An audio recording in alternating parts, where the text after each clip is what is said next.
Maayos naman na hiniwalayan si Leah ng kanyang asawa dahil sa arranged marriage lang naman ang nangyari. Magkaibigan sila ni Vincent, ngunit nasira ito dahil sa forced marriage. Ngunit kahit na naghiwalay sila, ay naging mabuting asawa pa rin siya at hindi pumatol sa iba. At sa muli nilang pagkikita, umayon na kaya ang tadhana sa kanilang dalawa. Iyan ang ating subaybayan. Leah, I saw the annulment paper on the table. I have already signed. Para akong binuhusan ng malamig na tubig dahil sa sinabi niya. Napatayo ako sa pagkakaupo. Tumakbo ako papunta sa kwarto ko kung nasaan ang papel. At biglang tumulo ang luha ko nang makita ang pirma niya doon. I know you've been wanting to divorce me for a long time. I don't want you to waste, so I've already signed. If you have nothing to say, I'm leaving. Wika pa niya. Nanginginig ang aking kamay ng damputin ng pen. Vincent, hindi ko to pipirmahan. Humarap ako sa kanya at napatigil siya sa pagbukas ng pinto nang makita ang luha ko na tumutulo. Leah, I love someone else and our relationship is hopeless. We both want it, so sign that. Bigla akong nawala ng balanse. Dali-dali niya akong nalapitan pero tinula ko siya palayo. May mahal ka ng iba? Kilala kita. Taon na tayong kasal at ako lang ang babae na lagi mong kasama. Umiwas siya ng tingin. Bigla akong nakaramdam ng sakit sa aking puso dahil sa pag-iwas niya ng tingin. May mahal ka ng iba? Okay, pipirmahan ko na. I pick up the ballpen. I sign the paper even against my will. Hope you enjoy the new chapter of your life. Goodbye, Vincent. Lumakad ako palabas ng kwarto. Sobrang bigat ng pakiramdam ko at ang aking mata ay lumalabo dahil sa tubig na pumapatak sa aking pisngi. Thank you for being my husband for 4 years, 4 months, 3 weeks, 11 hours, 9 minutes, and 18 seconds. Goodbye, Vincent Callis. Bulong ko sa aking sarili habang patuloy sa pagluha. Akala ko okay lang kasi hindi naman siya ng bababae. Hindi rin naman niya ako napagbuhatan ng kamay ni minsan. Ayos lang sa akin yun. Kasi wala naman akong magagawa. Kinasal kami nang wala namang pagmamahal sa isa't isa. Uso pa rin talaga ang mga mapandiktang mga magulang. Kaya naman no choice kami. Ang kamalian ko lang, hinayaan ko ang sarili kong mahalin siya. Ngunit kailan nga ba naging mali ang magmahal? Ang mali lang naman ay ang sinasaktan ka physically pero tanga-tangahan pa rin. Samantalang ako, iba ang sitwasyon ko. Matinong lalaki si Vincent. Hindi lang talaga niya ako magawang mahalin. At least sa huling pagkakataon, naging totoo siya. At kailangan kong tanggapin yun. Kailangan kong kayanin para sa sarili kong kapakanan. Naramdaman kong nakasunod si Vincent sa akin kaya naman napalingon ako. Hindi mo na ba talaga ako kayang makasama? You don't need to leave, Leah. Dahil kung may dapat na umalis, ayaw ko dapat yun. Ang bahay na to ay pagmamayari mo. Fix yourself, Leah. Hindi ko na mapupunasan pa ang mga luha mo. I'm leaving. I'm sorry. Vincent, hindi ba pwedeng kuberan mo muna ako sa pamilya ko? Magagalit at madidisappoint sila kapag nalaman nilang hindi na ako natapos. Why do we always need to obey them? Nakakabuisit na yung pagkontrol nila eh. Sige, Leah. Pero wag mong aasahan na uuwi pa ako sa'yo. Gusto ko lang naman maging totoo, kaysa masaktan pa kita ng lubusan. Napatango na lang ako. Salamat. At mapait akong ngumiti. I heard that Karen hasn't come for 3 days. What are your plans? You must do something, Leah. Napahilot ako sa aking sentido dahil sa sinabi ng aking ama. Ito na naman siya sa pag-uusisa sa relasyon namin ni Vincent. Huminga ako ng malalim at nag-isip-isip para mabago ang mga susunod na sasabihin niya. Dad, parehas natin kilala si Vincent. Mas uunahin niya ang trabaho kaysa sa akin. Wala akong plano dahil alam ko naman na sa akin pa rin uuwi ang asawa ko. Pangiti-ngiti na sabi ko. Napailing si Dad, tsaka tumawa ng mahina. Ayokong aminin na naghihingalo na ang relasyon namin. Naghihingalo lang ba? O wala na talaga, Ria? Tanong ko sa sarili ko. You are very much the same as your mother. You are confident in your answers, Leah. You are confident in your answers. But Leah, I remind you that it will be a big shame if Vincent anal you. Hindi agad ako nakasagot. Para akong nawala sa sarili ng ilang minuto. Ito naman lagi yung pinamumukha nila sa akin eh. Dad, paano kung gawin niya talaga yun? Tatangkamin mo pa rin ba ako? O kakalimutan niyo na naging anak niyo ko? Ibinaba ni Daddy ang tasa niya. Tumitig siya sa aking mata at dahan-dahan na hinawakan ng aking kamay. Anak, I will admit I will be disappointed if that happens. But even so, I will never be ashamed or forget you. Ewan ko lang sa iyong ina kung parehas kami. Bigla tuloy akong kinabahan at natakot. Matagal nang hiwalay ang aking ina at ama at sobrang hirap noon para sa akin dahil mahal ko sila parehas. Ngunit patuloy pa rin sila sa pagkontrol sa akin kahit pa ganoon ang sitwasyon ng pamilya namin. Sige na Dad, kailangan ko lang umuwi. Alam niyo na, 4th anniversary namin ni Vincent. Pagtatapos ko sa usapan. Tumayo ako at dinampot ang bag ko tsaka humalik sa pisngi ng aking ama. Wala naman talaga akong kasiguraduhan kung uuwi ba si Vincent. Hindi kasi maganda ang pag-uusap namin nitong huli. Tinapos na talaga niya ang lahat sa amin. Oras na ma-approve na ang annulment namin, ay hindi ko na talaga siya asawa. Paglabas ko ng bahay ay sumakay agad ako sa kotse at habang nagdadrive ay nagbigay ako ng mensahe sa number ni Vincent. Vincent, I'll be waiting for you at the condo. Sana makauwi ka. Ibinaba ko ang phone tsaka nag-drive palayo ng bahay ng aking ama. Sa condo ako nag-prepared ng surprise para kay Vincent. At sana lang talaga ay mabasa niyang mensahe ko dahil gusto ko na makita niya ang surprise ko para sa anniversary namin. Ito na kasi ang huling anniversary na i-celebrate namin. Pagpasok ko sa condo ay binuhos ko ang mga petals ng rosas sa kama para naman maging maganda tong tignan. Pagkatapos kong ibuhos at ayusin ang loob ng kwarto, ay tumungo ako sa kusina para magluto.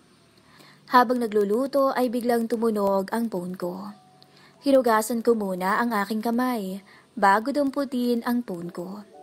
Nakatanggap ako ng mensahe mula kay Tita Emma, ina ni Vincent. Leah, my very beautiful daughter-in-law, I would like to invite you to the house because you are not visiting, so I miss you. Napangiti ako ng kaunti nang makita ang sweet message ni Tita. Matalik na magkaibigan ang pamilya ko at pamilya ni Vincent. Good evening, Tita. Pasensya po kung hindi na ako nakakadalaw pero sa Saturday po, hindi po ako busy, kaya matadalaw ko po kayo dyan. Pabalik na mensahe ko. Ibababa ko na sana ang phone ko pero mabilis na nakapagbigay ng mensahe si Tita, kaya huminto muna ako sa aking ginagawa. Iha, you are my son's wife. You have been married to Vincent for 4 years, but you still call me Tita. Napaupo muna ako sa chair na nasa likuran ko para hindi ako mangalay. Mukhang hahaba tong pagbabalikan namin ng mensahe ni Tita, pero hindi ko na to gustong pahabain dahil baka mamaya ay dumating na si Vincent. Kailangan ko nang maihanda ang pagkain. I'm sorry, ma'am. Nasanay lang po talaga ako na tawagin kayong Tita, pero pangako po, hindi na po ito mauulit. Mom, I promise, I will visit your house on Saturday. But now, I have to hang up my phone to cook for Vincent. Pagkatapos ng pag-uusap namin ni Mommy, ay nag-umpisa na akong magluto. At para hindi ako mabagot, ay sinabayan ko yon ng tugtog. Ilang oras din ang tinagal ng pagpe-prepared ko ng pagkain. Nang matapos ay bumaba muna ako ng hotel para kunin sa kotse ko ang regalo ko para kay Vincent. Nang makuha ko na ang regalo ko para kay Vincent, ay nakasalubong ko si Anastasia. Siya ay sekretary ni Vincent at isa sa mga mata ni Mom at Tita sa relasyon namin ni Kerem. Mrs. Callis, happy 4th anniversary po sa inyo ni Sir. Lahat po kami sa kumpanya ay sobrang saya para sa anniversary ninyo ni Mr. Callis. Napangiti ako sa sinabi ni Anastasia. Sabay kaming pumasok ni Anastasia ng hotel, pero napahinto ako nang huminto kami sa harap ng elevator.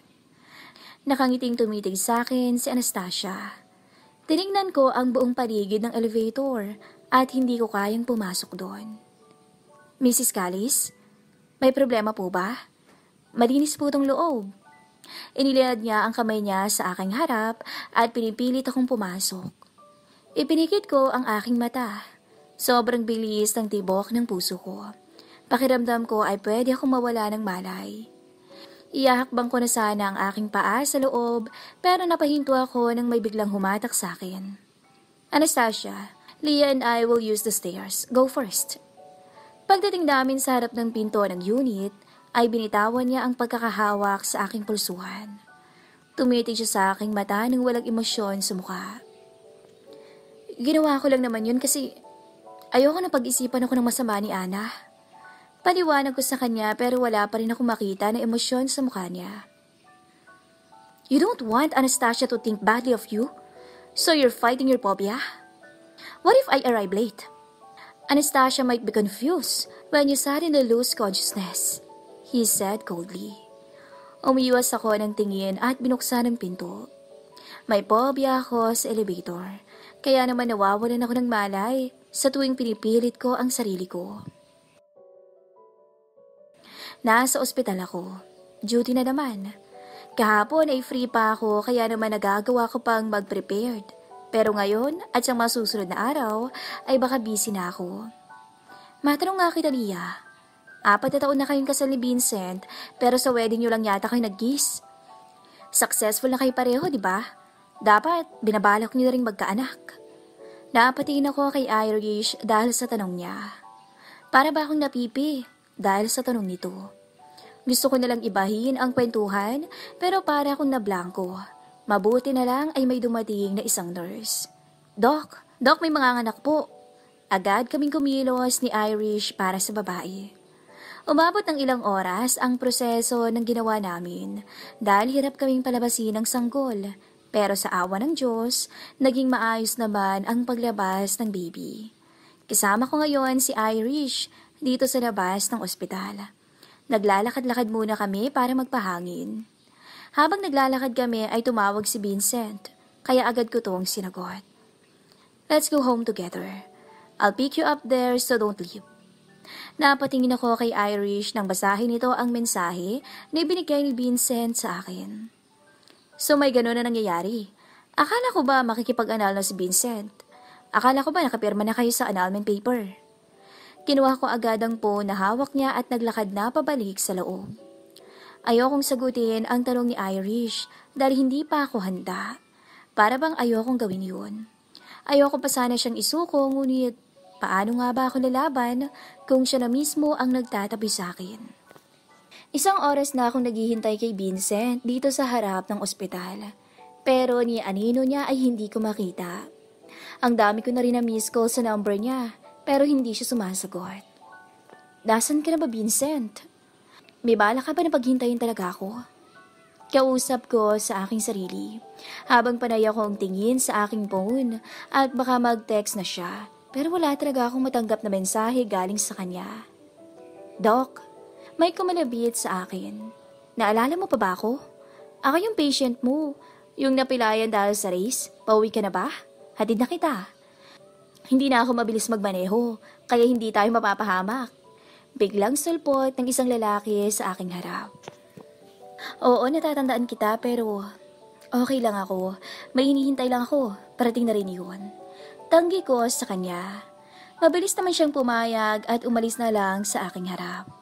Tumitig ulit ako sa phone ko at sa wakas ay nag-text na si Vincent sa akin. Agad ko yung binuksan at nawala ang saya sa aking mukha dahil sa text niya. I'm sorry but I can't pick you up. I have meeting with Mr. Falcon. Let's just meet at home. Bumuntong hininga ako at pumara na lang ng taxi para makauwi sa bahay. Habang nasa loob ng taxi ay nakakaramdam na ako ng antok dahil sa pagod. Umidlip muna ako ng saglit para matulog. At nagulat na lang ako nang imulat ko ang aking mata nang makita na nasa loob na ako ng kwarto. Pero sa pagkakaalala ko, ay sa loob ako ng taxi na tulog. Wait, binuhat ba ako ni mamang driver papasok sa kwarto? Tanong ko sa aking sarili. Lumabas ako ng kwarto at bumaba para uminom ng tubig. Pagpasok ko sa kusina ay nakita ko si Vincent na nagbe-bake ng cake.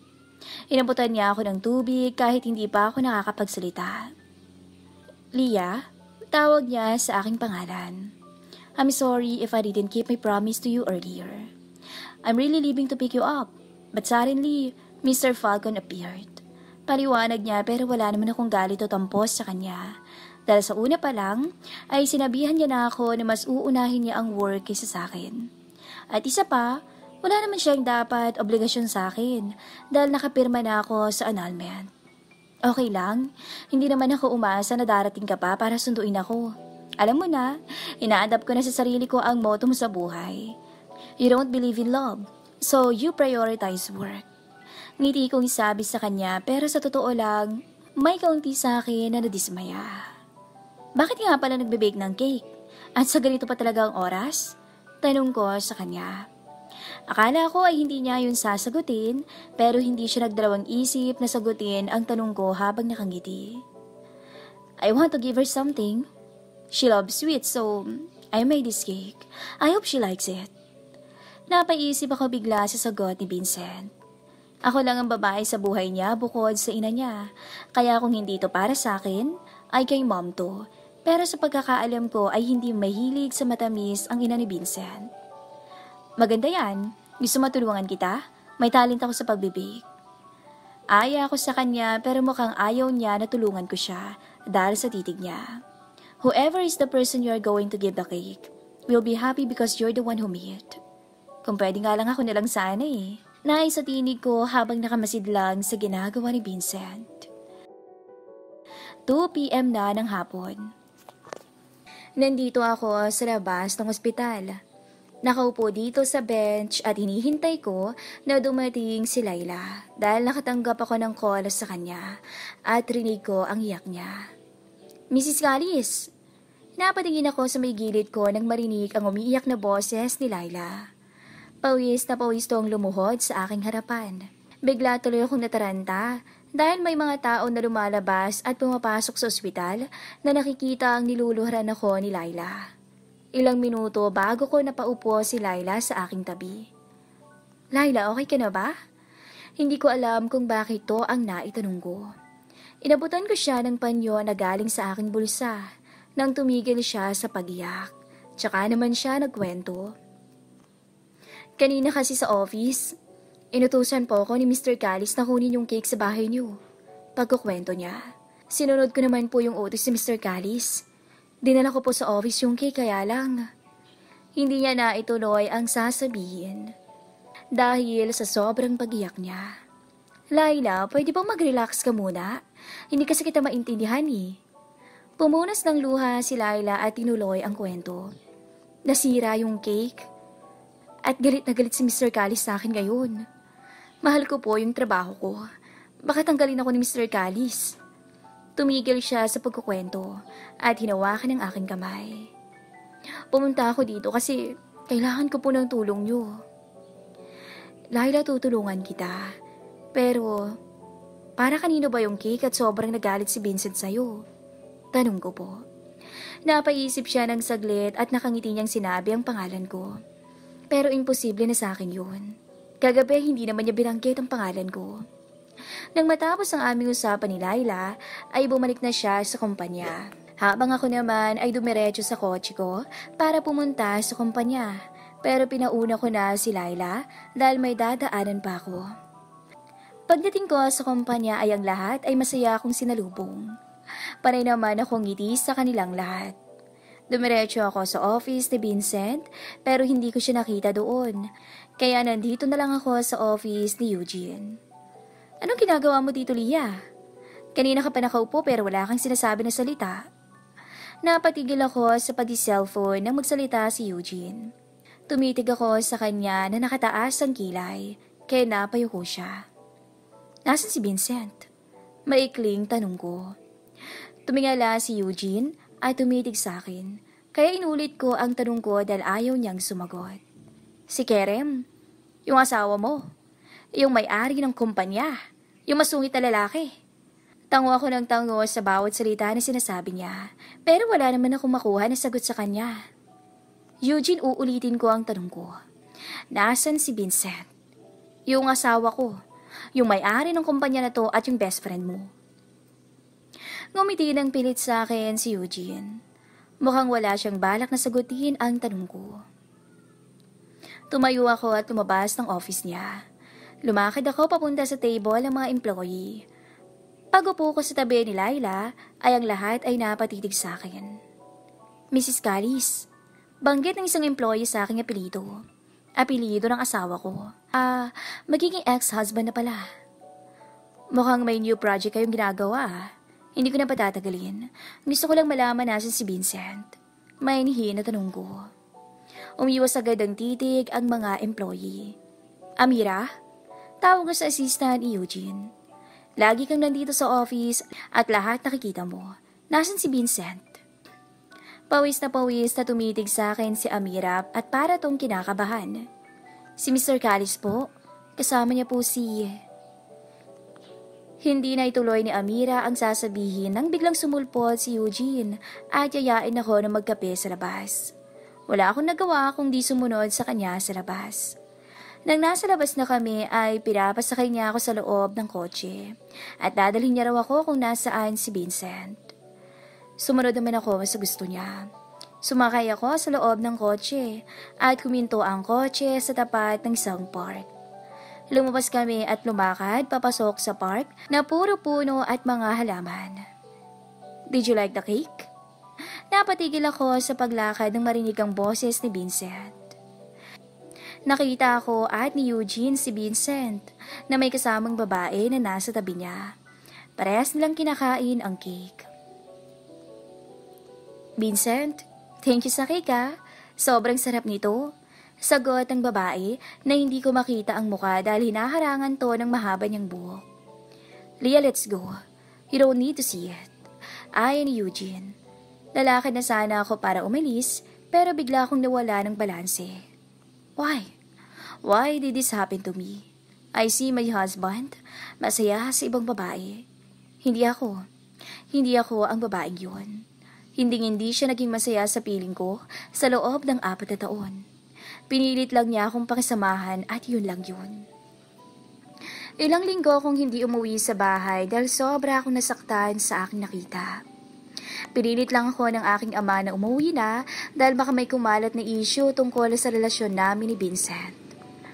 Pagpasok ko sa loob ng bahay ay nakita ko si Vincent at nagkasulubong ang aming mata.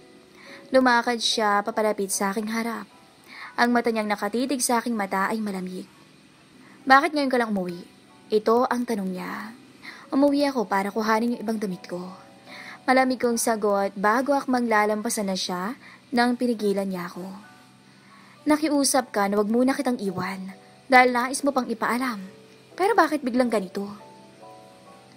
Kasi ayoko na. Wala na akong paki sa sasabihin nila mami. Pagod na rin naman ako eh. Nakita mo ako sa park? Hindi ko alam yung sinasabi mo. Tanggi ko. Hindi ako tanga. Malamig na wika niya. Pag akong tumawa. Hindi rin ako tanga. Ayoko magpakatanga na lang at baliwalain lahat, Vincent. Masasaktan lang ako lalo habang patatagalin ko pa to. Umakyat na ako patungo sa kwarto.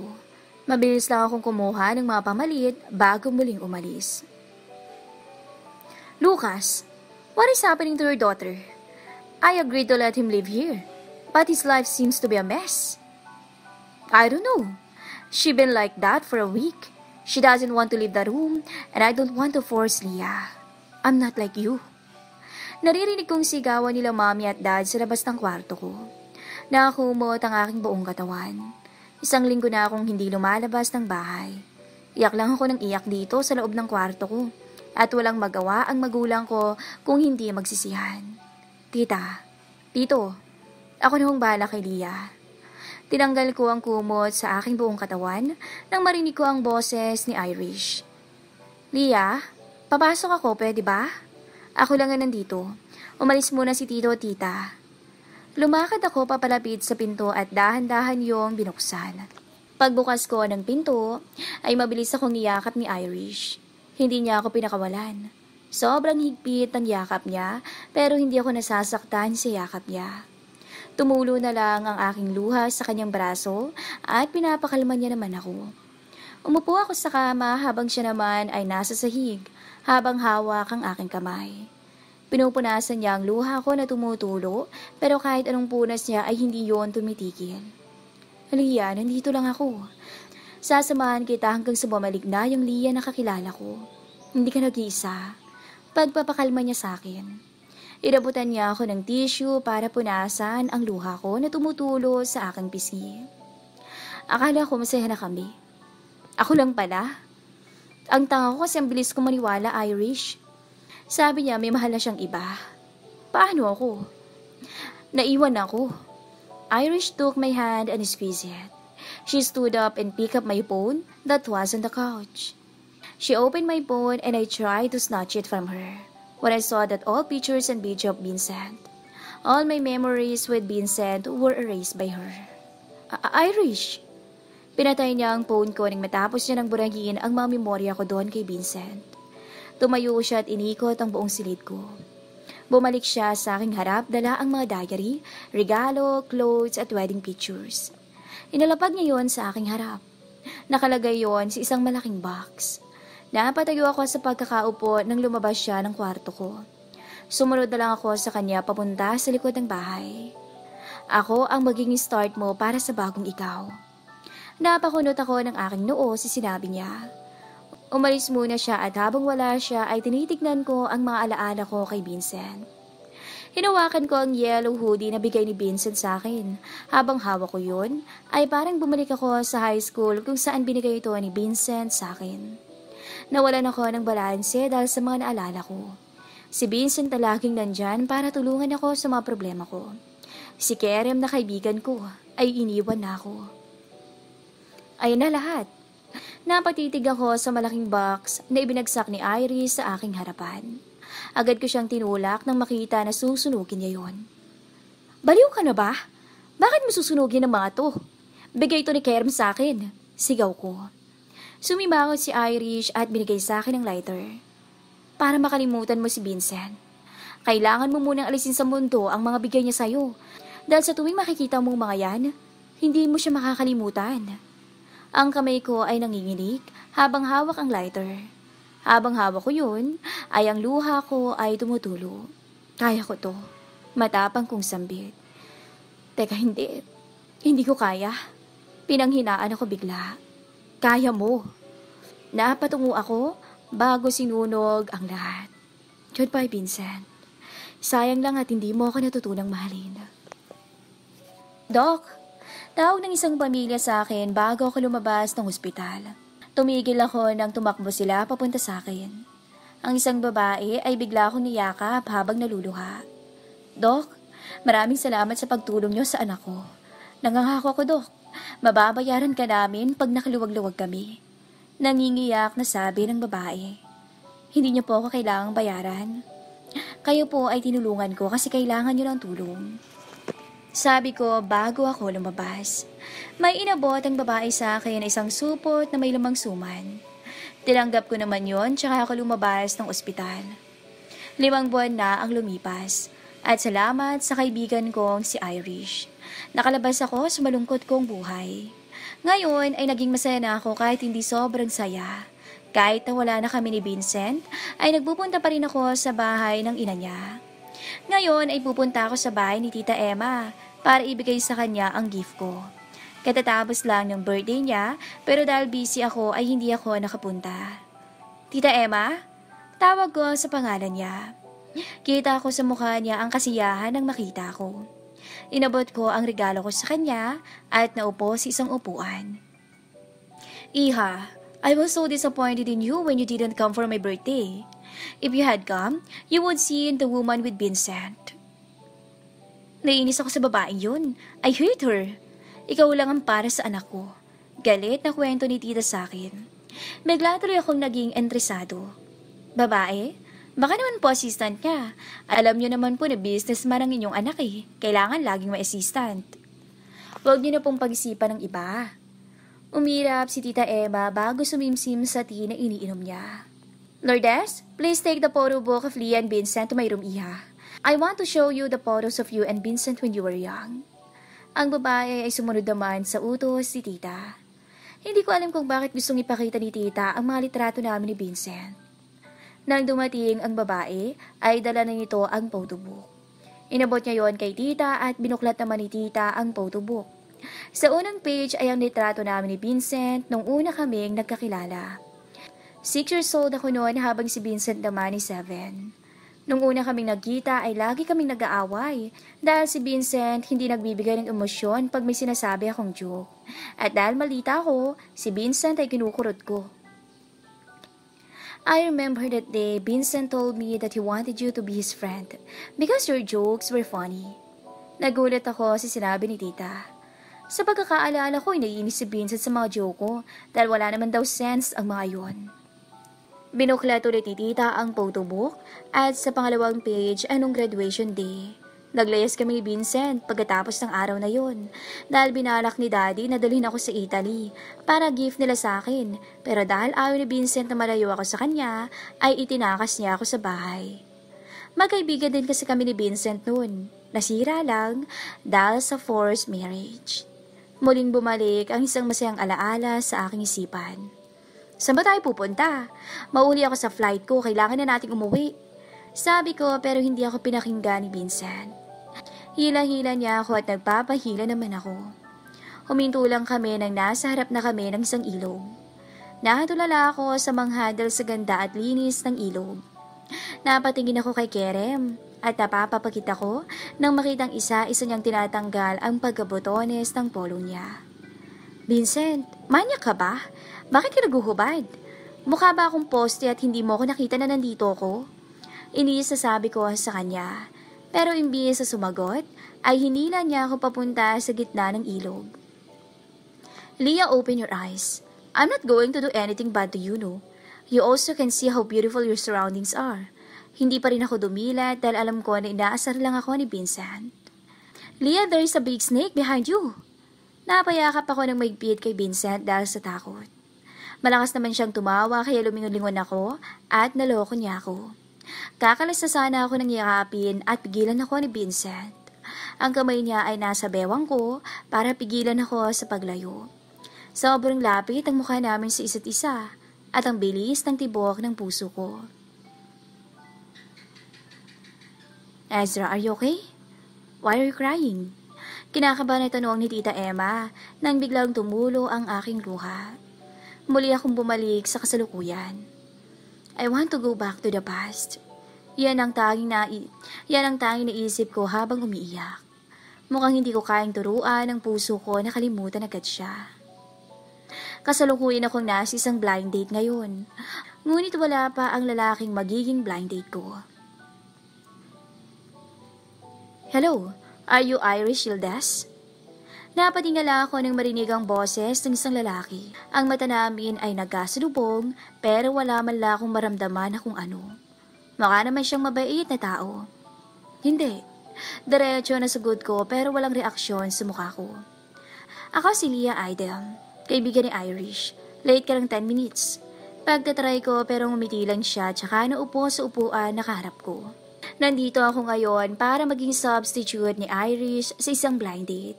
Dahil wala naman akong gagawin sa bahay, ay pumayag na ako pero hindi ko naman akalain na sobrang tagal darating ng kadate niya. Kakalaruhin na kita Mr. Light Brown ng kulay ng buhok. Hindi aabot sa magandang relasyon ang date na to dahil hindi ikaw ang tipo ko at substitute lang ako. Sabi ko sa kanya, pero mukhang hindi siya basta-basta dahil sa mga kilos niya. Alam mo ba na sobrang ganda ng kulay ng buhok ko? Pero dahil kinlarang mo na ang lahat sa atin, ganun din ako. Kumunot ang aking noo dahil sa sinabi niya. Miss Pikit ang mata na namamagapa. Hindi rin kita tipo dahil ako'y may natitipuhan na. Dahil naklaro na natin ang mga salubin natin, ay kakain na ako. Tawa niyang sabi. Pikit ang mata? Kung ako pikit ang mata, ikaw mukha kang butete. Inis na sabi ko. Ito ang unang beses na may nang-asar sa akin na sobra akong nanggigil. Namamaga ang mata ko ngayon dahil kakaiyak sa harap ni Tita Emma. Mukhang butete? Ikaw ang gorilya. Gorilya na nag-anyong tao. Doktora na gorilya. Ang pangit ng hairpin mo. Ang hawak kong tinidor ay naitusok ko sa stick na nakahain sa aking harap dahil sa inis. Hairpin ko pangit?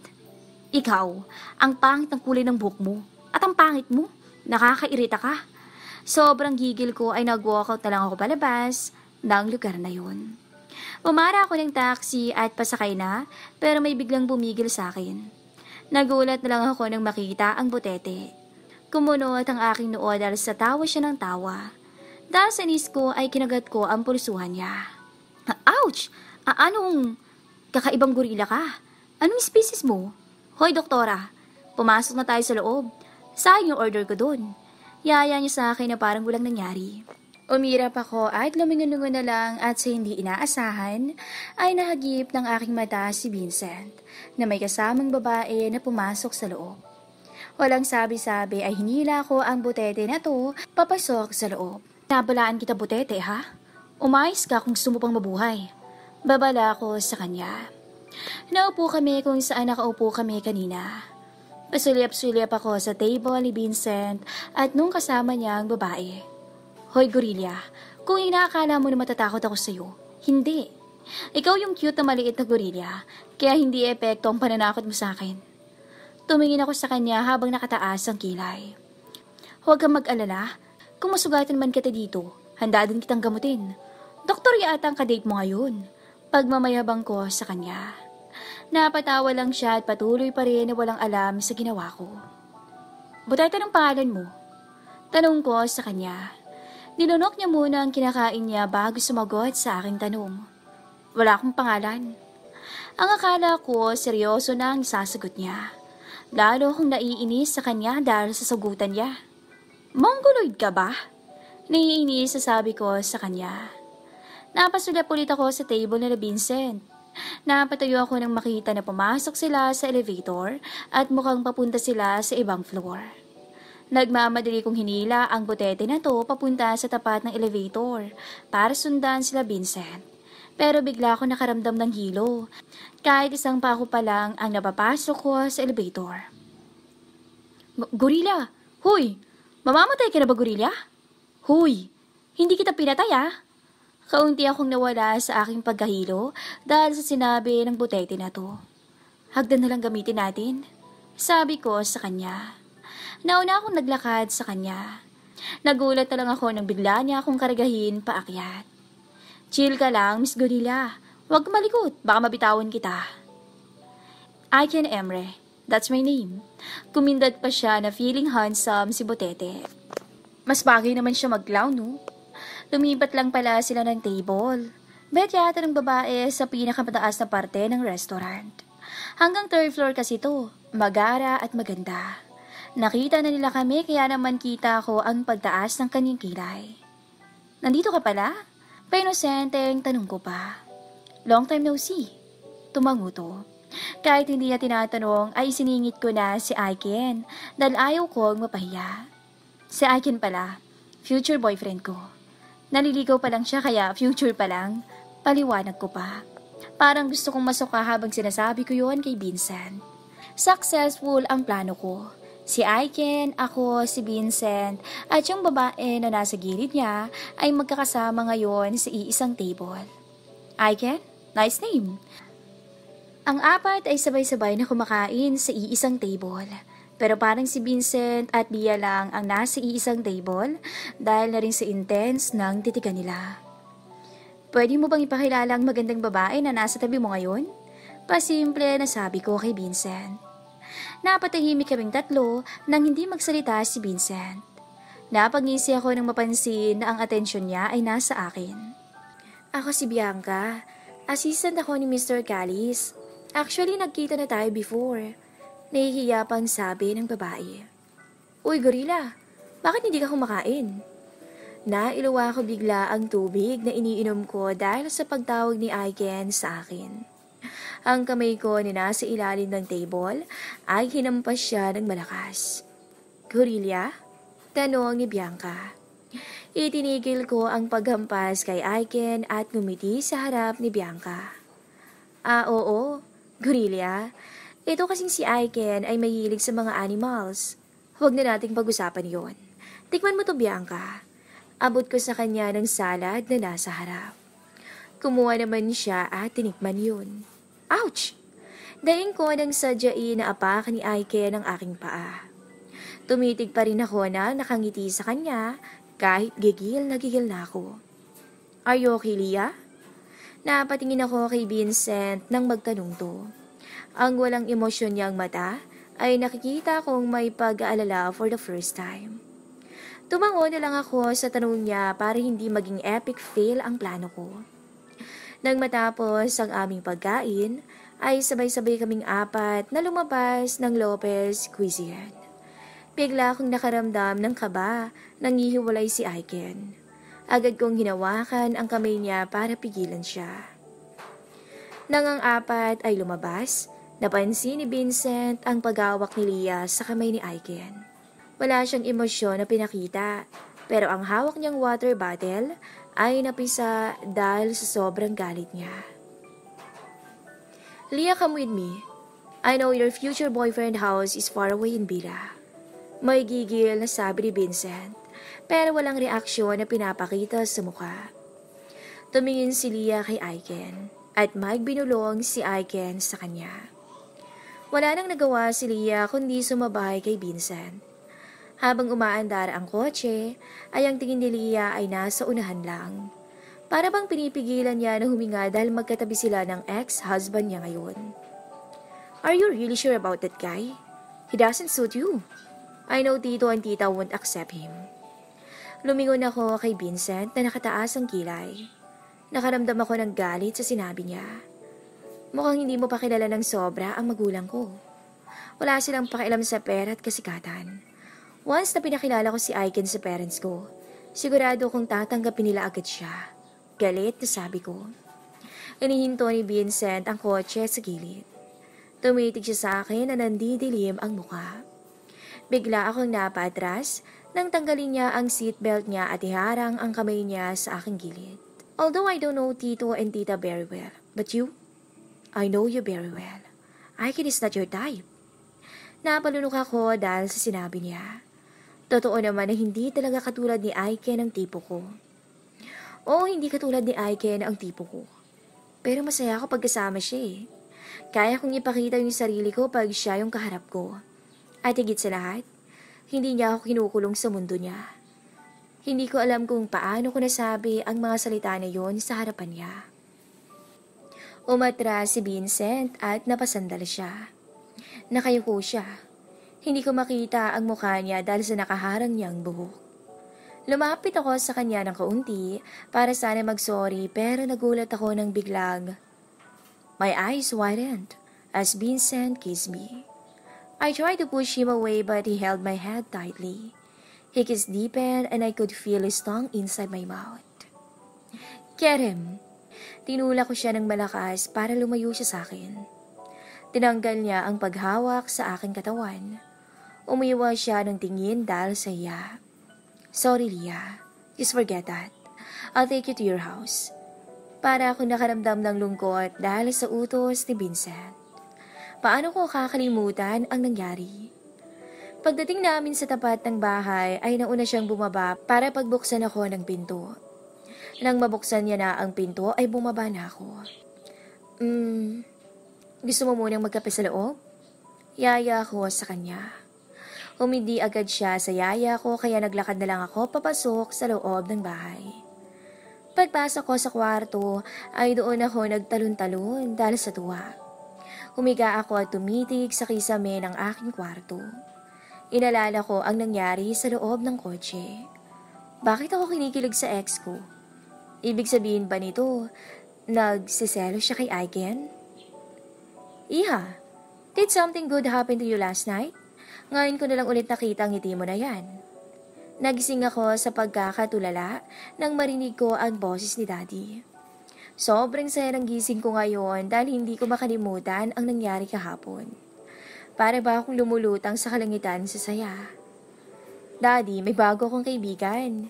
Binasa ko ang background ng bago kong kaibigan at nalaman ko na graduate siya ng architecture. Baka pwede niyo po siyang ipasok sa Archer Design. Pakiusap ko. Archer Design? Yung kumpanya ni Vincent? Sigurado ka ba sa kaibigan mo na yan? Tanong niya sa akin. Nakangiti naman akong tumango. Kahapon, bago kami maghiwalay ni Aiken, ay sinabihan niya ako na graduate siya ng architect. Kaya magagawa ko ang plano ko na subukang pagsilosin ang ex ko. Maramdaman man lang niya ang naramdaman ko. I trust you, but I'm just reminding you that Vincent has a different attitude when it comes to work. Hindi na ako nakaramdam ng kaba sa sinabi ni Daddy.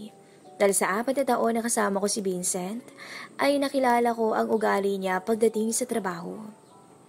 Nang matapos kami sa pagkain, ay nakipagkita ako kay Aiken para dalhin siya sa Archer Design. Pagdating ko sa mini stop ay nakita ko agad si Aiken. Gorilla, ano na naman ba tong plano mo? Gusto kong magtrabaho ng architecture, pero hindi sa kumpanya ng ex-husband mo. Reklamo niya. Ngumiti ako upang tumigil siya sa pagrereklamo. Ilang minuto ang tinagal ng biyahe namin ni Aiken bago makarating doon. At sa wakas, nakarating din naman agad kami. Ang ganda ng kumpanya ng asawa mo dating asawa, pang-aasar pa niya. Hindi ko na lang siya pinansin at hinawakan ang kamay niya papasok sa kumpanya. Bastos mo naman. Papansin ka, sumakay ka na lang. Napairap ako. Bakit, may motor ba dito? Pamimiloso pa nito. Sasapakin na talaga kita. Gorilla ka talaga. Tumigil na ako sa pagsagot sa kanya. Habang naglalakad kami, ang lahat ng employee ni Vincent ay tinititigan kami. Alam naman nila na hiwalay na kami ni Vincent. Ma'am Lia, biglang sulpot ni Laila sa aking harapan. Anong ginagawa niyo dito? Si Mr. Callis nasa meeting, sabi ni Laila. Napakunod siya ng kilay nang makita ang aming kamay ni Aiken na magkahawak. Tama ka nang iniisip. Kumpirma ko bago ngumiti. Lia, come to my office. We need to talk. Napangisi ako ng patago nang marinig ang boses ni Vincent. Mukhang kararating lang niya galing sa meeting. Laila, ikaw na munang bahala kay Aiken. Napasulyap ako kay Botete. Ayusin mo trabaho mo Babala ako sa kanya. Tumango naman siya at sumunod na kay Laila. Pagpasok ko sa opisina na Vincent ay walang nagbago. Ang design ay ganun pa rin. Naupo ako sa chair sa may gilid. Huminga ng malalim si Vincent bago tumitig sa akin. Kung ibang taong tititigan niya ng ganito, ay manginginig na sa takot. Pero dahil hindi ako iba, ay wala lang sa akin ang titig niya. Mukha siyang tuta na hindi binigyan ng pagkain. What trip is this, Leah? Tito brought someone here to my company because of your request. Does this look like a game to you? Hindi na ako nagulat o nainis sa sinabi ni Vincent dahil alam ko na nasasabihin niya to. Kalmado akong tumitig kay Vincent kaya napakunot siya ng noo. Vincent, magtiwala ka kasi sa akin. Kilala ko si Aiken. Magaling siya sa pagpaplano. At dahil mabait akong tao, ay binigyan kong importansya ang bagay na yun. Pagtataray na sabi ko sa kanya. Bahala ka. Napahilo to sa sentido. Sige. Sa isang kondisyon. Napangisi sa akin. Ano? Magiging assistant kita. Palagi kang dapat nasa tabi ko lang, deal? Papansin talaga. Bahala na nga si Darna. Napatungo ko at tinanggap ang kamay niya para makipag-shake hands. Sige, sabi mo Nakangiting sagot ko. Nakahiga ako ngayon sa aking kama habang nakatitig sa kisame ng aking kwarto. Nakakapagod ang nangyari sa aking buong araw. Sa ilang araw na nakasama ko si Vincent sa kumpanya at labas ng kumpanya ay ang daming nagbago sa kanya. Nag-leave ako sa work para lang pagbigyan siya sa nais niyang maging assistant ako. So, paano na pala si Bianca? Napailing na lamang ako. Habang nag-iisip ay hindi ko na malaya na nakaidlip na pala ako nang hindi pa nakakaligo. Kinabukasan ay late na akong nagising. Pagpasok ko sa loob ay sinalubong ako ni Aike na may dalang plate. Tinitigan ko ang plate na dala niya at itinago niya naman yun. "You're 20 minutes late. From now on, you'll need to make coffee every day for me." Hindi pa ako nakakaupo sa upuan ko ay sermon na ang ginabot ko. Hinapit niya ako sa bewang. "And it's time for my coffee." "Ma'am, dapat sinabi niyo po sa akin na gusto niyo pong magkape. Ako po dapat nagtitimpla niyan para sa inyo." Biglang sulpot na sabi ni Laila. "Laila, hindi para sa akin to. Para to sa buwisit na boss mo. Yung buwisit na ginawa kong assistant niya ng biglaan. Yung buwisit na mas malamig pa sa yelong ugali. Si Vincent. Para sa kanya to." Pagtapos ko magsalita ay napatahimik si Laila, tsaka nagtimpla ng kape at nanahimik na lang.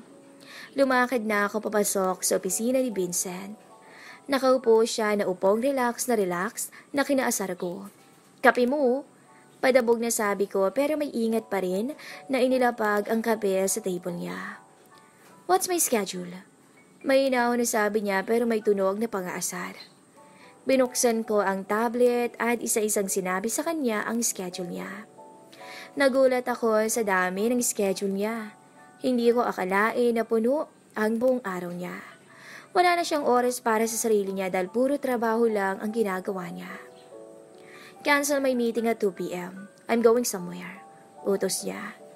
Bigla naman akong nausisa dahil sa biglaan ng pag-cancel. "Saan ka pupunta?" "Kailangan ko malaman dahil assistant mo ko." "Curious lang ako kaya sagutin mo na kung saan ka pupunta. Kanino ka makikipagkita?" Sunod-sunod na tanong ko.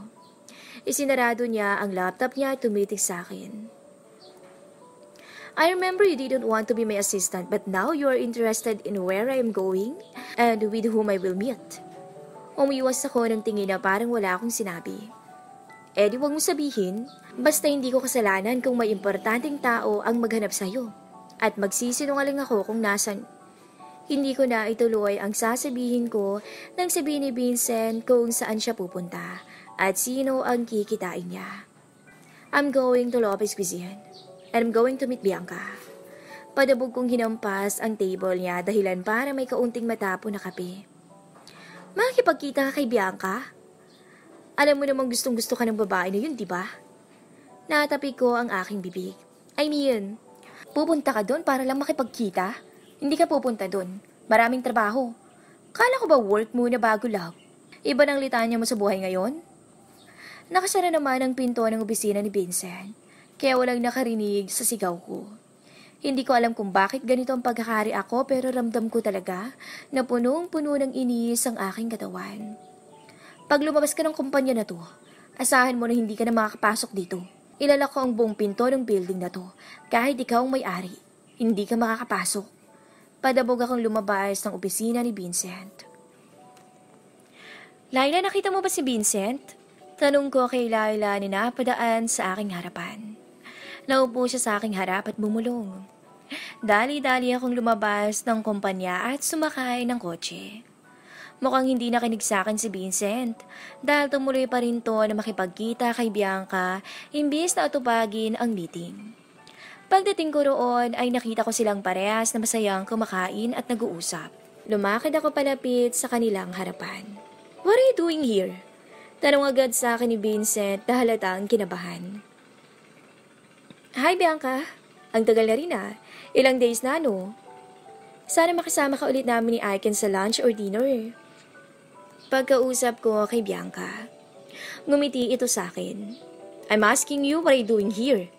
Tinitigan ko ng masama si Vincent. Magtatanong sana ulit to pero dahil sa inis ko sa kanya ay inapakan ko ang paa niya. Dahilan para mapatayo siya sa pagkakaupo at ako naman ang umupo sa upuan niya. "That's my seat and answer my question. What are you doing here?"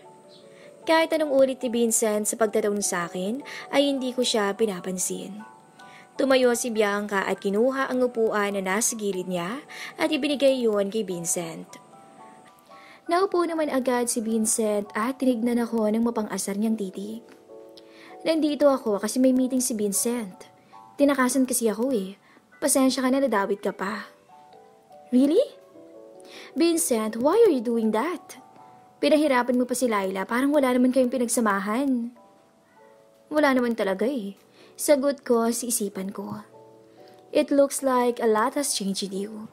I heard that Vincent and you broke up. And it's surprising to see that you're still together even though you have a past. Nagkatitigan kami ni Vincent at sinensan niya ako na wag na lang magsalita. Pero dahil pasaway ako ay hindi ako nakinig sa kanya. Totoo na hiwalay na talaga kami. Pero parehas naman nating alam na bago ko maging ex-husband si Vincent ay naging mag-best friend kami.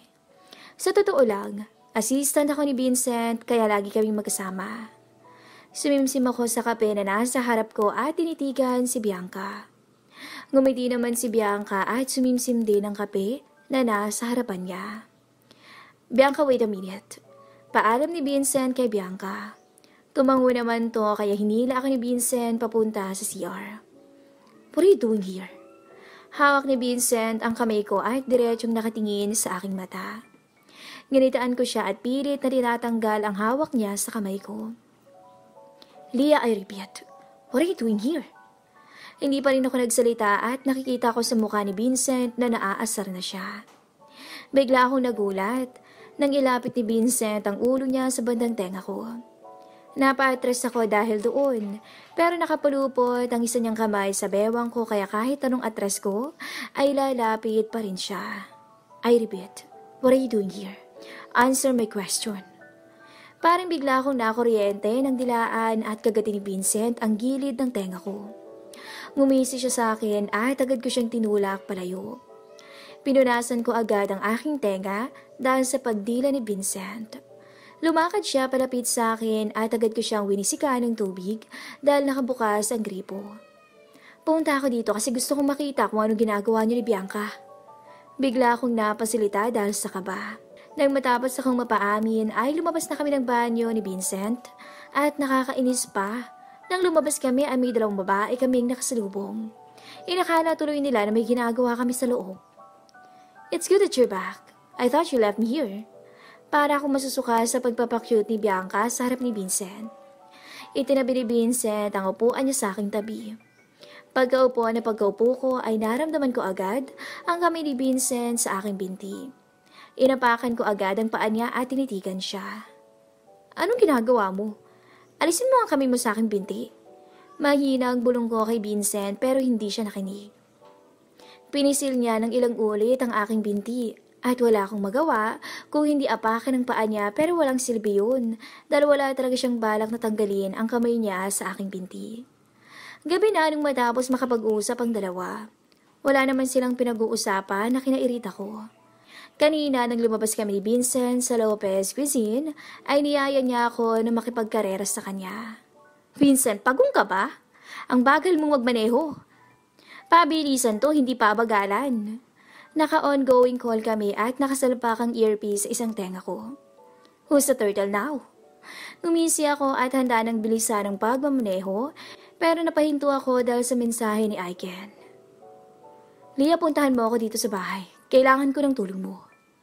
Nang mabasa kong mensahe ni Aiken ay pinaandar ko ang kotse ko palapit sa tabi ng kotse ni Vincent na mabagal na ang andara.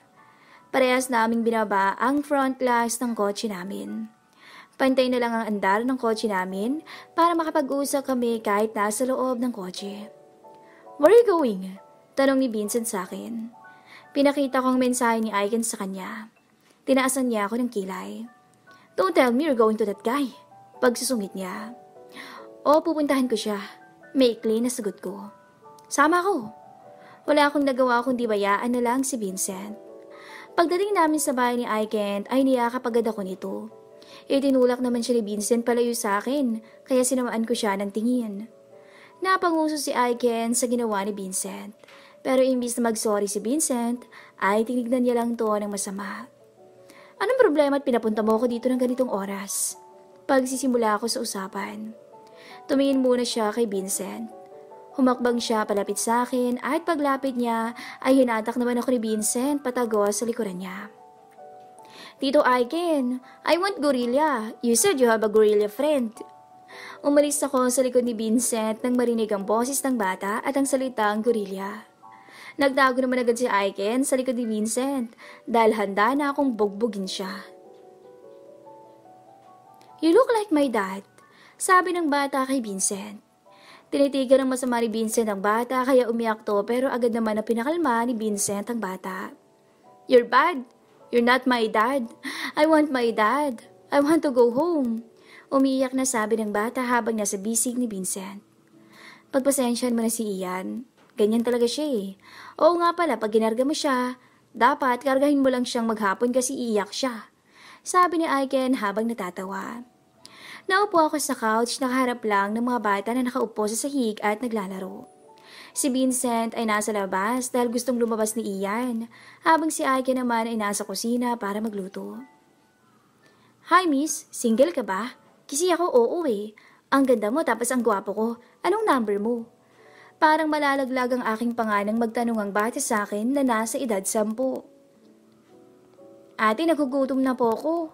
Sabi ng isang batang babae pa sa akin. Tinignan ko ang relo ko at alas 7 na ng gabi, pero hindi pa rin kumakain ng mga bata na to. Wait lang baby girl ah, pupunta na ako sa kusina para ipagluto kayo. Paalam ko sa bata. Ngumiti ito sa akin bago lumakad palayo. Pagpasok ko sa kusina ay napapikit ako nang makita si Vincent na walang suot at pang itaas ng damit. Hawak nito ang spatula. Vincent? Sigaw ko. Bakit ka nandito? Akala ko nasa labas ka at nakikipaglaro sa bata. Sabi ko habang nakapikit. Naramdaman ko na lumapit si Vincent sa aking harapan. Hahakbang sana ako palayo pero agad niya akong nahawakan. Lumayo ka nga. Magsuot ka muna ng damit mo. At bakit ka ba nakahubad ng damit habang nagluluto? Tinanggal ni Vincent ang palad ko sa aking mata pero ipinikit ko pa rin ang aking mata. 2 araw ang lumipas. Pero hindi ko pa rin makalimutan ang halik na yon. Kada ipipikit ko ang aking mata ay mukha ni Vincent ang nakikita ko. Parang lalo lang lumalim ang nararamdaman ko sa aking dating asawa. Pagpasok ko nga ng office ay nasa tabi agad ako ni Vincent at sobrang bilis ng tibok ng puso ko. 2 araw akong hindi nagpakita sa kanya dahil nahihiya akong humarap. Why did you just come in now? Do you forget that you are my assistant? In 2 days that you don't show up, I plan to kidnap you. May pang-akit na tanong niya sa akin. Humarap ako sa kanya at binuksan ang tablet para sabihin ang schedule niya. Pero hindi pa ako nakakapagsalita ng agawin niya yun sa akin. The schedule is later. Answer my question first. Tinignan niya ako na para bang may nagawa akong mali. Inagaw ko sa kanya ang tablet at wala akong balak na usapin siya. Babasahin ko na sana ang schedule niya ngayong araw nang bigla niya akong hilahin dahilan para mapaupo ako sa binti niya. Tinitigan niya ako sa mata at kinindatan ako. Anong nangyayari kay Vincent? Bakit ang seryoso na tao katulad niya ay biglang magiging ganito? Vincent, ano bang ginagawa mo? Bitawan mo nga ako. Pagpupumiglas ko sa kanya pero nakangiti lang siya at walang balak na pakawalan ako. I feel goosebump when you are come around. Parang may butterfly na lumilipad sa aking sikmura nang dumampian kami ni Vincent sa aking pisngi. May kailangan kayong pirmahan. Nagulat kaming pareho ni Vincent nang biglang pumasok si Laila. Napatayo ako agad at mabilis naman akong pinakawala ni Vincent. Parang biglang na-freeze si Laila sa kinatatayuan niya dahil sa nakita. Lumakad ako papalapit sa harap ni Laila at kinuha ang papers na pipirmahan ni Vincent. Inalapag ko yon sa table ni Vincent at hinila na palabas si Laila. Ma'am Lia, ano yun? Tanong agad sa akin ni Laila. Hindi ko sinagot ang tanong niya. Wala akong masagot sa simpleng tanong ni Laila dahil pati ako nagulat.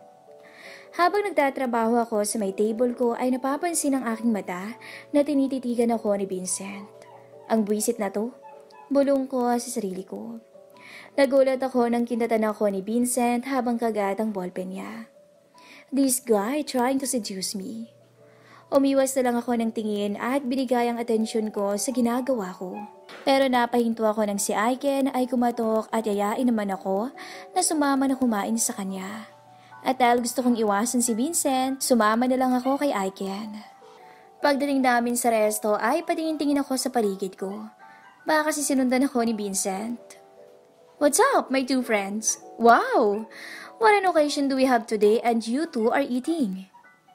Napahilot ako sa aking sintido nang biglang sumulpot si Eugene at Vincent sa aming harap ni Aiken. Nagkatitigan kami ni Vincent at nagulat ako nang kagatin nito ang gilid ng labi niya at kinintatan ako. Naupo silang dalawa. Katabi ko si Vincent at katabi naman ni Aiken si Eugene na kinakain na ang order naming steak. Habang kumakain ay panay ang titig ni Vincent sa akin habang si Aiken at Eugene naman ay busy sa pagkain. Tumitig ako ng masama kay Vincent para umiwas siya ng tingin pero nginitian lang niya ako at pinisil pa ang pisngi ko. Nang gawin ulit yun ni Vincent ay napaubo bigla si Eugene dahilan para madumihan ang polo niya upang makagawa ng rason. At dahil mautak tong si Eugene ay pumunta to ng banyo kasama si Aiken. Kahit na ayaw naman ni Aiken na sumama, wala siyang choice dahil bigla na lang siyang hinila ni Eugene. Pwede ba naman dito sinusundan mo ko? Bakit ba bigla mong naisipan na landiin ako? Hoy Vincent Calisa, businessman ka, may inaalagaan kang reputasyon. Galit na sabi ko pero nginitaan niya lang ako at napahampas na lang ako sa noo ko ng mahina dahil sa kinikilos ni Vincent. I'm planning to court you. Nailawa kang tubig na iniinom ko dahil sa sinabi niya. Parang huminto ang oras at lahat ay nag-slow motion. Miss Leah, flower and cookies padala ni Mr. Vincent. Miss Leah, regalo padala ni Mr. Vincent. Miss Leah, letters padala ni Mr. Vincent. Miss Leah, jewelry po padala ni Mr. Vincent. Wala na akong narinig na iba ngayong araw kung hindi padala ni Vincent sa akin. Tinutuon niya nga ang pangliligaw sa akin at ang dami niyang pinapadala na kung ano-anong regalo dito sa bahay na yung iba hindi ko naman kailangan. Napasinghal na lang ako habang nakahiga sa aking kama at katabi ang mga regalo na bigay ni Vincent.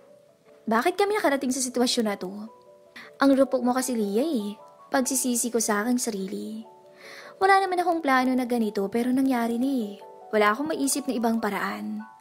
Ginusto ko to pero wala sa hinagap ko na magugustuhan din naman ako ni Vincent. Ito yung pangarap ko noon na hinihiling ko araw-araw na sana mangyari. At ngayong nangyari na, pwede pa ba? I'm no longer his wife. Anal na kami at may biyangka nang nagmamahal sa kanya. Bakit parang ang gulo naman? Miss Leah, si Mr. Vincent po nasa baba hinihintay kayo. Nang marinig ko yon ay humarap agad ako sa salamin at inayos ang aking sarili. Pero nung lumabas ako ng kwarto ko, ay natanong ko sa sarili ko kung bakit ko to ginagawa. Anong ginagawa mo dito? Di ba hindi muna ako papasok? Pagsusungit ko sa kanya nang magkaharap kami. Nandito kami sa sala at kaming dalawa lang talaga. Naupo siya sa tabi ko at tiningnan ako. Wala naman akong magawa kung hindi umurong pero kada urong ko siya naman tong lumalapit. Mirena, napakunod ang aking noon nang tawagin niya akong may queen. Ngumiti siya sa akin at tinitigan ako gamit ang kaakit-akit niyang titig. I would like to invite you on a date with me. Parang bigla nagwala ang lamang loob ko sa katawan. Noon nang kasal pa kami ay parang hindi namin kilala ang isa't isa. Kahit na naging matalik na magkaibigan pa kami noon. Marami akong gustong gawin kasama si Karen dati. Pero dahil laging busy siya, hindi namin magawa yun. Pero ngayon, para bang biglang bumaliktad ang mundo. Ayoko, marami akong ginagawang trabaho. Kaya kung gusto mo makipag-date sa akin, hintayin mo na matapos ako dahil tambak ang trabaho ko. Ngumiti ako at saka tinapik ng ilang ulit ang braso niya. Ang akala kong maaasar na mukha ni Vincent ay ngumiti lang sa akin. At tanggap ang sagot ko. Hindi iyon ang inaasahan ko na reaksyon niya. Okay, I'll wait for you. Hinawakan niya ang ilalim ng aking kamay at kinindatan ako. Umiwas ako ng tingin dahil biglang bumilis ang tibok ng puso ko. Nang matapos ang usapan namin ni Vincent ay umalis na to dahil kailangan niya pang bisitahin ang construction site. Noong una ay ayaw niya pang umalis dahil gusto niya nasa tabi ko lang siya. Pero pinilit ko na umalis siya dahil importante na babisita niya ang construction site at wala siyang nagawa kung hindi umalis na lang. Mukhang napapalapit ka na naman sa lalaki na Leah. Ipapaalala ko lang sa'yo na ang daming luha ang naiyak mo dahil sa lalaki na yun. Biglang sulpot na sabi ni Manang Rima sa akin. Siya ang pangalawang ina ko at matagal na siyang kasambay dito sa bahay ng daddy ko. Sobrang lapit na nga namin. Parang wala ng pader na nakaharang sa gitna namin at ang saya lang maramdaman nun. Inampas ng malakas ni Manang Rima ang table, dahilan para magising ako sa pagkahibang ko. Napakamot na lang ako ng ulo dahil sa nangyari. Naggayak ako upang bisitahin ang ina ni Vincent. My day is happy today because you visited me, and you have a lot to tell me about Vincent courtship with you. Salubong na bati ni Tita Emma sa akin. Dinala niya ako sa paborito niyang lugar dito sa loob ng bahay niya. Iyon ang kubo sa gitna ng garden. Dahil wala akong magawa sa bahay ay naisip ko na bisitahin si Tita Emma dito sa bahay niya. At hindi na ako nagdalawang isip dahil alam ko na hindi ko makikita si Mom dito. Dahil may sarili na siyang pamilya at alam ko na sobrang saya na niya sa bago niyang pamilya. Malungkot man isipin, wala na akong magagawa. Iyon ang pinili ni Mom at Dad, kaysa ayusin ang pamilya namin. Lourdes, bring us some coffee here because Leah and I have a lot to talk about. Utos ni Tita Emma kay Lourdes. Nang umalis na si Lourdes, ay kung ano-anong tinatanong ni Tita Emma sa akin na talagang sumakit ang aking ulo. Mom, it's embarrassing. Stop asking Leah about children. Napahinto sa pagtatanong si Tita Emma nang sumulpot bigla si Vincent sa aming harap. Lumapit siya sa amin. Nagulat kaming parehas si Tita Emma nang hawakan ni Vincent ang aking kamay. Napaiwas ng tingin si Tita Emma at walang sabi na lumabas ng kubo habang nakangiti na kinikilig. Vincent, hindi ko na natuloy ang aking sasabihin dahil sa gulat ni sinabi ni Vincent. I love you. Ilang buwan na ang lumipas. Patuloy pa rin sa panliligaw si Vincent. At habang tumatagal, ay sumusobra na yung pagbibigay niya ng gifts. Nung isang araw, niregaluhan niya ako ng lupain. At gusto niya pang bilhin ang ingredients ng paboritong pagkain. Kakaiba siya. Regaluhan ka ba naman ng helicopter eh. Titulo ng lupa. At balak niya pa na bilhin ang ingredients ng paborito mong pagkain. Naku, baliw na baliw ang lalaki na yun sa'yo, no? Inirapan ko si Irish nang magsalita ito tungkol sa mga regalo sa akin ni Vincent. Baliw na nga talaga si Irish. Anong gagawin ko? Tanong ko kay Irish. Napakamuto ng ulo at nag-isip. Huwag ka nang ano dyan. Parehas naman natin na alam na may nararamdaman ka rin kay Vincent. Pakipot ka lang, no? Tinitigan ko siya ng masama at ngilitian niya lang ako. Tama naman si Irish. May nararamdaman din talaga ako para kay Vincent. Pakipot lang ako pero kailangan eh. May level naman ng karupukan ko. Wala po si Sir eh. Mukhang hindi po siya uuwi ngayong gabi. Salubong na sabi ni Lourdes sa akin. Hindi na ako natuloy sa pagpasok sa bahay ni Vincent dahil wala naman siya. Umalis na lang ako at naghanap ng lugar na pwede ako makapag-relax at iyon ang club na lagi kong pinupuntahan tuwing may time ako. Yes, pumupunta ako ng club hindi dahil maraming pogi doon. Kung hindi dahil gusto kong uminom minsan. Pagpasok ko ay dumiretso ako sa lagi kong pinupwestuhan pero napahinto ako nang makita si Vincent. Vincent? Napakunot ang aking noo. Itunulak niya ang babae na nais yata siyang lingkisan. Nilapitan niya ako pero tinitigan ko siya ng masama. What you're thinking is wrong. Eugene just took me here. I don't know that woman and I don't like her. Turo ni Vincent sa babae. Napakunot ng noo ang babae at inirapan ako. Wala ka naman ng girlfriend. At ikaw babae, bakit ka ba nangingilam dito? Galit na sabi ng babae sa akin. I don't like you. In fact, I don't know you. Umiinom lang ako dito tapos sinilipitan mo na ako. Hindi ko na pinatapos si Vincent sa sinasabi niya doon sa babae.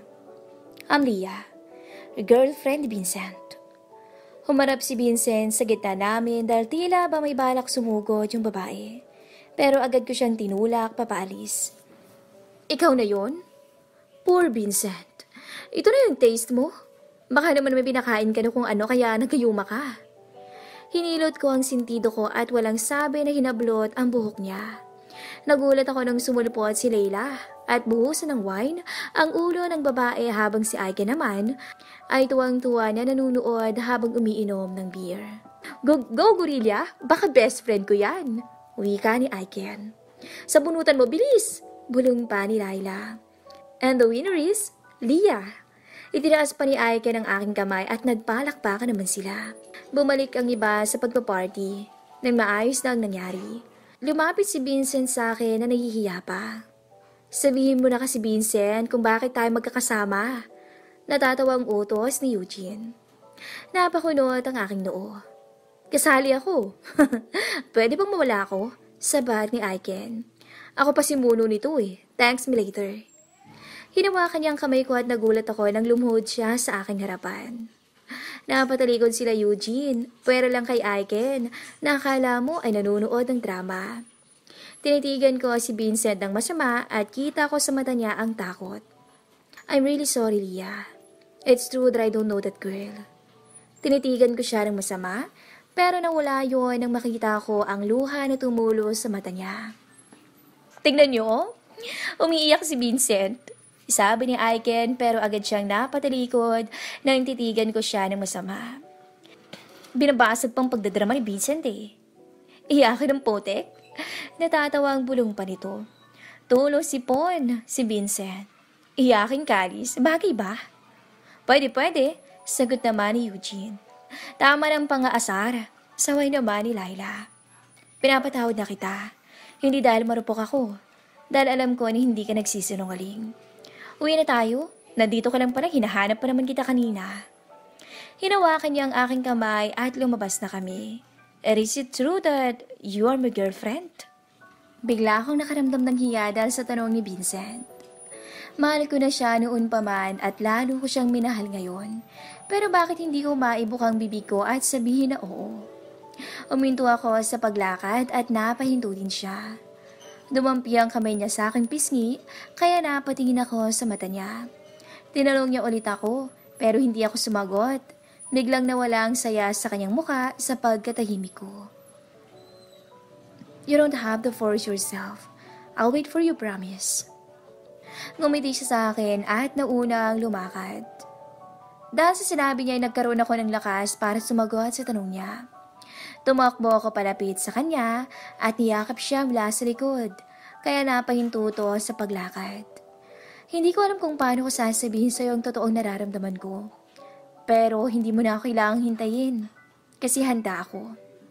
Naparap sa akin si Vincent at bigla akong niyakap-harap. Sobrang higpit ang yakap niya pero hindi iyon nakakasakal. Habang nakaupo kami at tinititigan ng buwan, ay naramdaman ko na siniksik ni Vincent ang ulo niya sa balikat ko. Pinisil-pisil niya rin ang kamay ko habang hawak yun. Vincent, tawag ko sa kanya. Bakit mo ako iniwan noon? May mahal ka na ba talagang iba noon? Malumanay na pagsasalita ko. Inalis niya ang pagkakasiksik ng ulo niya sa balikat ko. Tinitigan niya ako sa mata. Kakaiba yung titig niya sa akin, hindi tulad ng dati na ang lamig-lamig. Mas malamig pa sa Antarctica. Because I want you to be happy. I'm having a hard time with you. Even though you were so tired in our relationship back then, you didn't complain. You're always quiet.